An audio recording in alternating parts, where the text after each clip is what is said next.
नमस्कार, समाचार भारत 24 में आपका स्वागत है। मैं हूं आपके साथ अंकिता। चलिए बढ़ते मुख्य खबर की ओर। नगर निगम आयुक्त डॉक्टर सौरभ सोनवड़े ने दिनांक 30 अप्रैल को रीवा शहर में संचालित प्रमुख व्यावसायिक मैरिज गार्डनों का औचक निरीक्षण किया।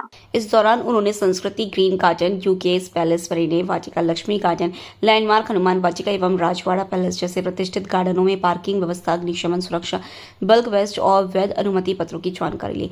निरीक्षण के दौरान कई गार्डों में अनियमितताएं पाई गई। कुछ स्थानों पर फायर सेफ्टी के उपकरण अनुपलब्ध एवं एक्सपायर पाए गए। वहीं कई गार्डनों में कचरा प्रबंधन, स्वच्छता व्यवस्था संतोषजनक नहीं थी। इस पर निगम आयुक्त ने नाराजगी जताते हुए संबंधित संचालकों को तत्काल सुधार के निर्देश दिए।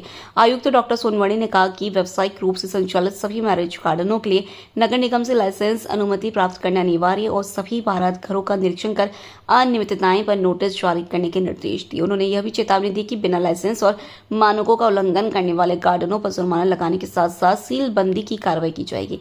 निगम आयुक्त ने यह भी निर्देश दिए कि अग्निशमन सुरक्षा, स्वच्छता और पार्किंग की सुविधा सुनिश्चित करते हुए गार्डनों को नियमित रूप से निरीक्षण कर आवश्यक कार्रवाई की जाए। निरीक्षण के दौरान सहायक यंत्री अमरीश सिंह, अभिमन्यु चतुर्वेदी, सहायक अग्निशमन अधिकारी दीपक तोमर एवं अन्य उपस्थित रहे। इस संबंध में क्या कुछ कह रहे हैं निगम आयुक्त doctor Saurabh Sonwade. Sir, marriage गार्डनों में अनियमितता देखने को मिल रही है। क्या कुछ घटना थी, आपने औचक निरीक्षण भी किया? लगातार पिछले कुछ दिनों से मैरिज गार्डन्स की शिकायतें आ रही हैं। उसके संदर्भ में जो रेगुलेटरी जो नॉर्म्स हैं बहुत सारे मैरिज गार्डन्स द्वारा फॉलो नहीं किए जा रहे। कुछ मैरिज गार्डन्स ऐसे भी हैं जिनके परमिशंस नहीं हैं, फिर भी कुछ मैरिज गार्डन संचालित हो रहे हैं।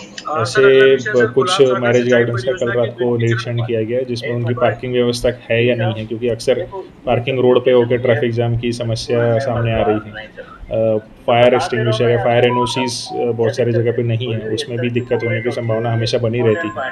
तो उस संदर्भ में भी निरीक्षण किया गया और जो अवैध तरीके से चल रहे हैं उनको भी नोटिस देने के लिए कल निर्देशित किया गया। कार्रवाई भी कार्रवाई जो अधिनियम में जो शासन के द्वारा दी गई है कि फाइन्स के लिए प्रावधान है, उसमें तो जितना मैक्सिमम फाइन है उतने मैक्सिमम फाइन्स के लिए हमने बोल दिया है। दूसरा, जहाँ पर फायर एनओसीज नहीं है उनका पर डे का फाइन के प्रावधान है, तो पर डे के फाइन के भी हमने उसमें निर्धारित कर दिए।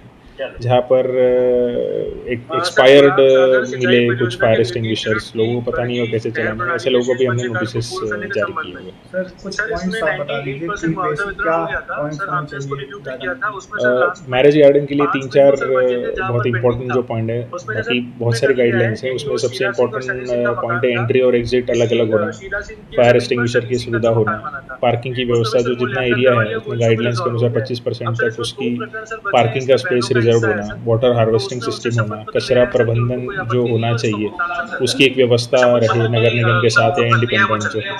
तो ये सब बेसिक मिनिमम जो प्रावधान है वो मैरिज गार्डन संचालन के लिए। सर, ज़्यादातर रीवा शहर के अंदर जितने संचालित उनमें पार्किंग की व्यवस्था है। जी, पार्किंग के भी नोटिस हमने दिए हैं। 2 मैरिज गार्डन में तो पूरे रोड पे ही पार्किंग थी, उनकी खुद की पार्किंग नहीं है, तो उनको भी विधिवत उन पे कार्रवाई अनुशासन की जाएगी। आप हमारे चैनल समाचार भारत 24 को लाइक, शेयर, सब्सक्राइब करें। साथ ही ऐसी ताजा तरीन खबरों को देखने के लिए देखते रहें समाचार भारत 24, हर पल हर खबर।